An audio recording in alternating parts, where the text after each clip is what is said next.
Hey, what's up, everyone? I am driving to an appointment and I just thought I would do a quick vlog. Life has definitely not settled down for me, but I'm pushing through everything that I have been experiencing in my life in spite of it, and I'm focusing more on gratefulness and being grateful for the things that I do have, and being grateful that things are not as bad as they could be. And I believe that it's something that has really helped me to keep going. I share with you all who have seen my previous videos talking about my husband battling PTSD, abbreviation for post-traumatic stress disorder. He's a veteran. He has worked in war zones as someone in the military and as a government employee as well. He's been in Afghanistan for many years. He's been in Iraq. He's been in Kuwait. And nothing that I could ever say that I've experienced and know what it's like.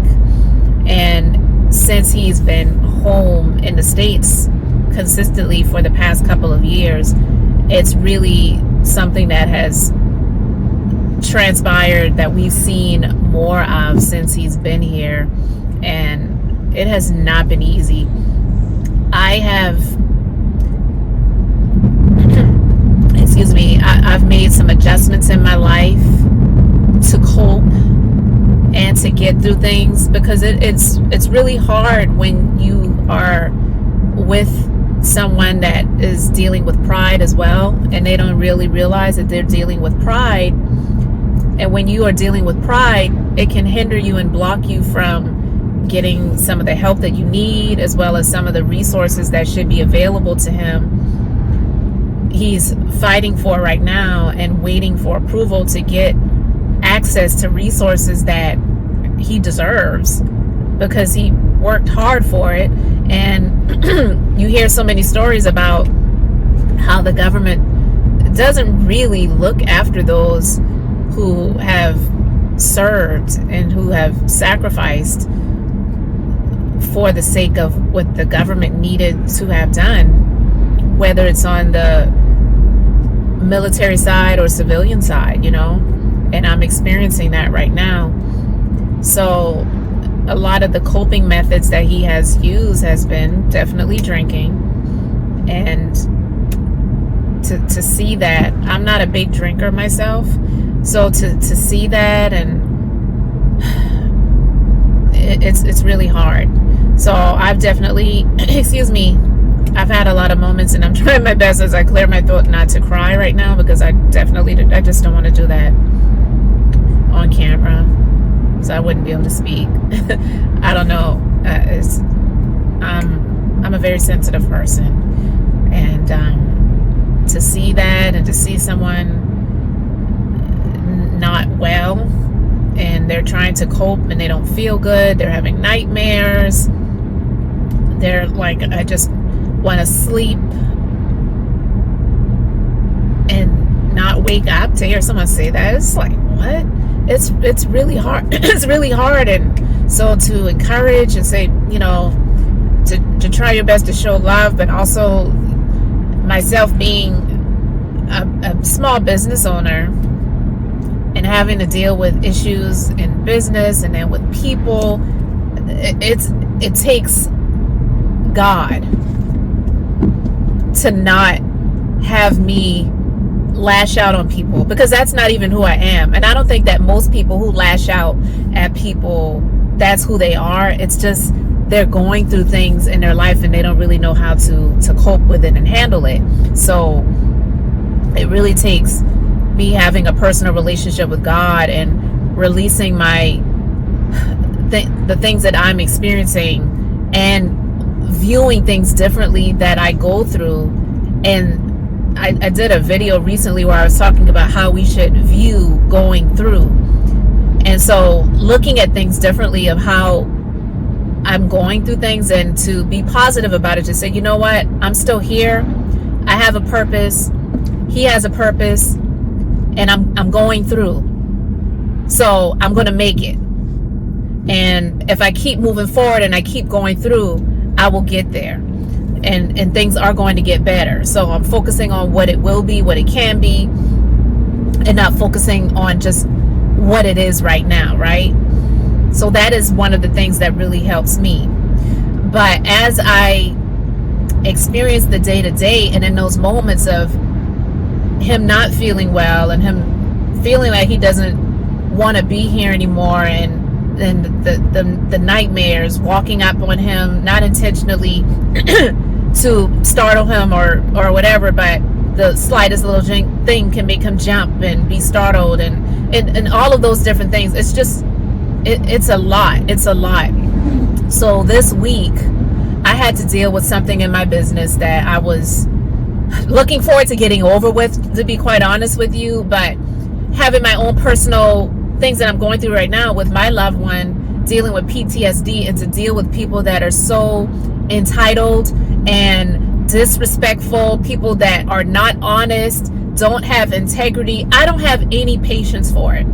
And not to go into the full story, but a former employee, it was someone that I liked her. It definitely was nothing personal, it's business, but she was just not a good fit for the team, and she was not really producing the way that we needed her to produce, and she quite frankly didn't act as if she really wanted to be there anymore. So it was almost as if she's just hanging on, taking up space, and I don't have time for it. And no one has time to deal with someone that has a negative attitude.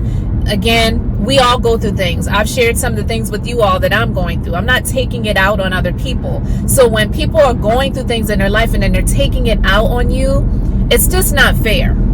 And so when this person filed an unemployment claim after being dismissed, in my state, you don't have the right to work. You can be dismissed for any reason. And if there's cause for termination, you definitely do not qualify for benefits. So after this person filed and we responded to say these are the reasons why this person was terminated, they denied that person's claim for benefits. Well, they filed an appeal.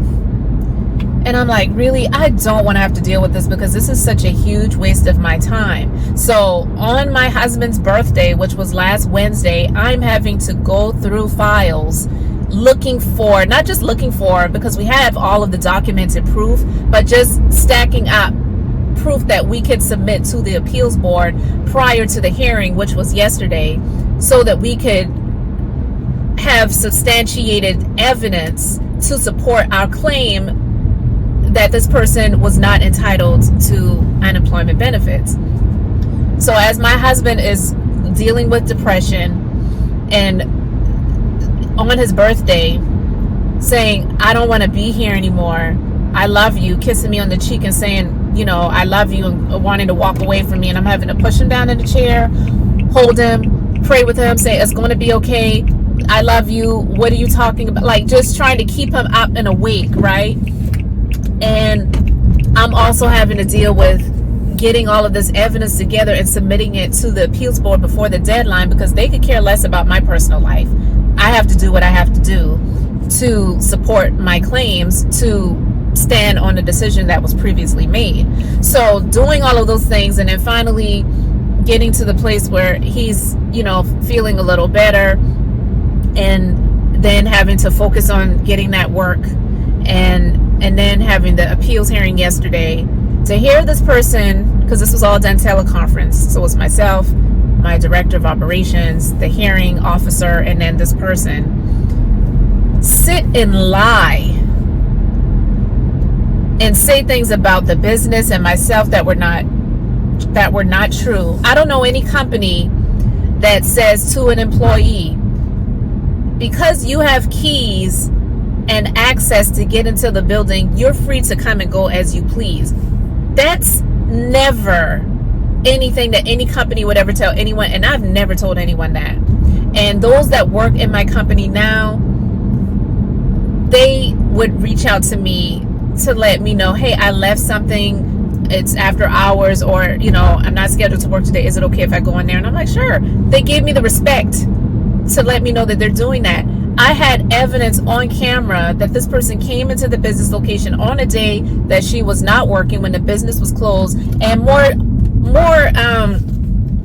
to that, on a day that we hired her to work. And then after a couple of months of her not working there anymore, she said she could not work on those days anymore and didn't want to. And after we offered to pay her more to work on those days, and she still declined it. And then I saw on camera that she came into my business location with someone. She was with a person, and she was there for over 3 hours. And when I asked her about it to see what she was going to say, the answer that she gave did not equate to her being there for over 3 hours, because that's what showed on the cameras of when she came and when she left. And that's just one thing that she lied about. She lied and told them that she wasn't with someone, and she didn't. It was just a lot of things that she said that were just so untrue. And to sit and listen to this person lie like this, and knowing all the things that I am dealing with and going through, and to hear this person just flat out lie this way, I was so angry. I was so furious. And I don't have any doubt that they're going to find, in my favor and rule against her and keep it is as it is right now. And it's the decision that previously was rendered is going to stand. But to hear this person sit and lie this way, it was so infuriating for me. And as I sit there and listen to this person lie, I often say this: I've had wins in my business, and I've had lessons in my business, not losses. I don't lose, I learn. These are not losses, these are lessons. This experience, I continuously learn more and more about myself, learn more and more about life, things that I need to implement into my business. And every time situations like these arise, I don't see them as a negative. I see them as something that we can do to improve, something that we can do to cover ourselves even more. And I just started looking around, and I'm like, you know what, God, I'm so grateful for what I have right now, who I have on my team right now. Things are great. I just started speaking positively, even though I really just wanted to go off on this person during this hearing. But I had to conduct myself as a professional, which I am. And I just said, you know what, I'm not going to let them allow me to go there. But dealing with that on yesterday, and my husband was out of work last week for several days. His mind was just not there in terms of being able to concentrate and focus on work. So he was out last Wednesday, Thursday, and Friday. Last Wednesday was his birthday, like I said. So it was just a lot. This week, it has been a week of me just really getting the picture in my mind of, in spite of all of the things that I am experiencing and going through right now, this is what I want to do to make it better. And I'm going through the 75 hard challenge right now. Was created by Andy Frisella. And even with all of the things that I'm going through, doing this challenge of working out 45 minutes indoors, 45 minutes outdoors each day, drinking all of this water each day, sticking to a specific diet, reading 10 pages of a nonfiction book every day, taking a selfie of myself every day, all of these different things, it has definitely been a challenge. And that's the thing about a challenge. A challenge isn't easy. A challenge is something that is implemented to challenge you, to stretch you out of your comfort zone, to get you out of the box. And I am one of those people that, to be honest, when I'm going through things, the stress sometimes would be so much that I would even lose my appetite and I wouldn't even eat. And I know I'm small, so it's like, girl, you can't afford to miss any meals. I get it. I hear people say that. But I can't control how stress affects me. So I do my best to not hold that stress and to relinquish it and give it to God and say, God, this is you, and I'm giving this to you because I can't handle this. I need you to take this over. And when I do that, it does get handled. Sometimes it may not get handled in the way I'm expecting it to, but it definitely works out for me overall in the end. So that's what I'm doing with that situation when it comes to the former employee, with all of the things that I'm dealing with in my business that are just big things. Dealing with my husband and his situation with the PTSD and those struggles, as well as not having a relationship with his side of the family. Like I told you guys, he and I, we've been married for 24 years. We met in high school. I do not have a relationship with his family. I may talk about that at some point in the future. I'm not sure, but I just don't have a relationship with them, and for a number of reasons. And with him dealing with the drinking, a lot of that has been contributed by his mother. I mean, she admitted that she used to buy alcohol for her kids when they were underage and allow them to drink at home. So that definitely is not something that I approve of. I never did it for our son. I never would do it to this day. And our son is, well above drinking age, okay? And dealing with those things, and he's seeing a whole lot more things now where he just wants to be separate from them. Not saying he doesn't love his family, because he does, but he's just like, I don't want to be around them. And that's honestly for the best, because if you come from a generation of people they have addictions and they abuse certain things, it's not healthy for you to be around them. I don't care if you were born into that. You don't owe anyone to be around them just because you were born into that situation. It's probably best that you do separate. And I woke up to see on my phone that, like, after midnight on Friday, police rang my doorbell. So I asked my husband, I said, were you up? Like, what happened? He said, yeah, it was a wellness check. They sent the police to check and make sure that I was still alive. So I don't know when was the last time he's spoken to them. They don't live in the same area that we live in. They live in another state. But that did not feel good to me. I didn't like that, but it is what it is. It happened. And I'm like, well, even if you just have to send him a text message just to say, hey, I'm alive, I'm good, so that doesn't happen anymore, because it never feels good to have a police officer come and ring your doorbell for anything, even just to say, hey, I'm just in the neighborhood, just to making sure you're okay, because we got a call to do a wellness check on you. That's not a good feeling. And so going to work Saturday and knowing that had happened, and just the events of the past week, he and our son, they got into it, and it was just a lot.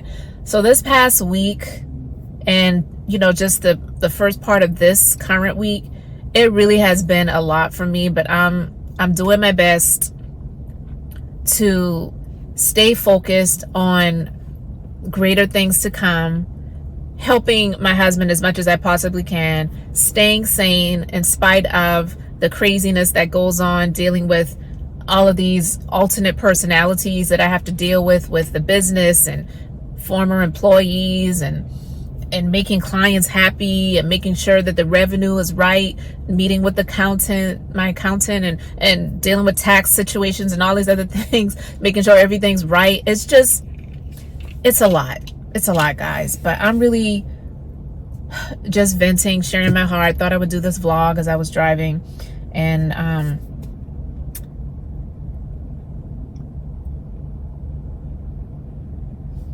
yeah, when I lose the words, that's probably time for me to just end the video. But I wanted to let you all know that I really appreciate you guys who are with me on this Minister of Beauty journey as I share the Bible. That's business, inspiration, beauty, life, and enjoyment. So this is just a life vlog, just sharing with you all what's been going on in my life as of late. But it's not all bad. I want to say it's actually all good, even with the things that people see as, oh, I feel so sorry for you, or seeing as negative. I'm seeing it as a positive, because I'm seeing that some way, somehow, God has it where I'm going to be able to help somebody else out in some way, shape, or form through what I'm experiencing and through what I have been going through. So I want to encourage you to just stay focused, never lose hope in spite of what things look like, because a lot of times we even make things bigger than they need to be, or than we should be. Because when we build things up to be big, then they can become even greater than that. And if it's something that's negative, you definitely don't want to build it up to be something that's really, really big. So I just want to say to you guys, thank you so much for liking this video, subscribing to the channel, and until next time, the Minister of Beauty, and I hope you all have an amazingly blessed and beautiful day.